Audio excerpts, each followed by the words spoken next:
Welcome back. In this video we're going to talk about the definition of one of the fundamental subspaces associated with any matrix, which we know as the column space. To begin this definition, we consider a general rectangular matrix, which we're going to call A, with m rows and n columns. The column space of this matrix, which is denoted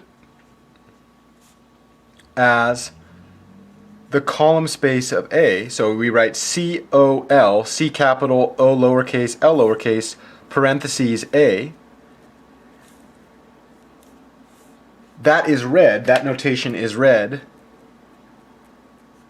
the column space of A. And we write this as the span of the columns of A.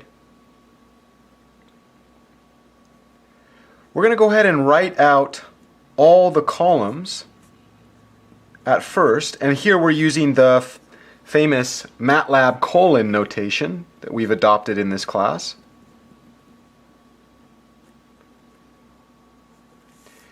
Each of these is one of the columns of A. Notice that there are n columns and there are n vectors in this span. Each of these columns is m by 1. So A colon 1 is an m by 1 vector that represents the first column of A. And we would write that entry-wise, A11, A21, A31, dot, dot, dot, dot, AM1, where there are m rows because of the original dimension. The second column would, of course, be A12, A22, A32, dot, dot, dot, dot, AM2. And then we go all the way down to the last column, which would be A1n, because it's the nth column, A2n, A3n, dot, dot, dot, dot, AMN. So that'd be the exhaustive way to write it, and we call it exhaustive because I'm literally exhausted right now. Okay, and we could also do this using index notation. So here we would write, let's span all k columns where k goes from 1 all the way to n. Notice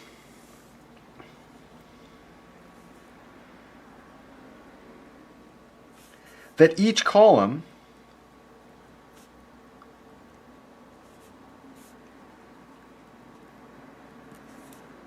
is an m by 1 vector because we have the first row, the second row, all the way down to the mth row.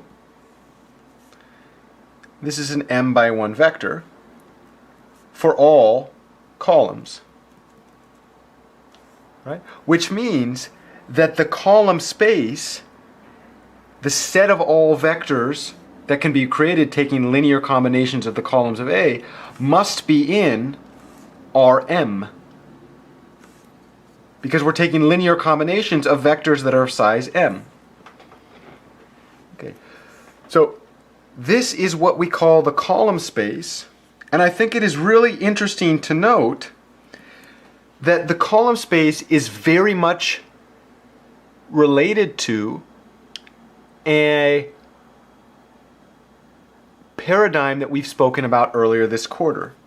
In particular, if we define a function f of x, which is our matrix A multiplied by our vector x, we know that we can write the map notation f sends vectors in our domain space, which in this case would be Rn because the inner dimensions must agree, into our codomain.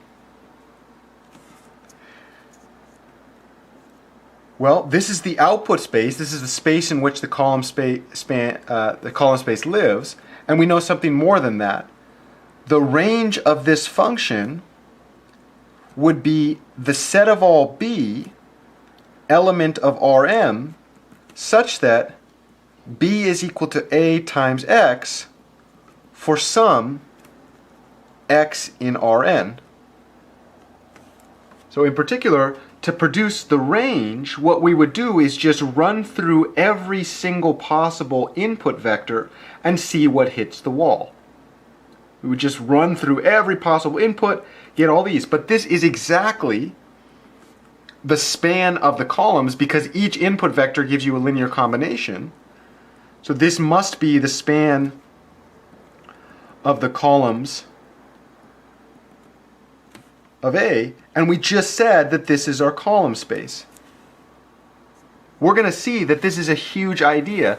The column space of A is all possible output for this function, the function that maps x to an output f of x through matrix vector multiplication.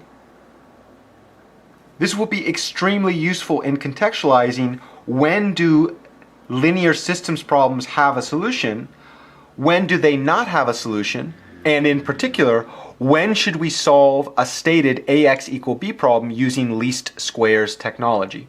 More to come on that in future lessons.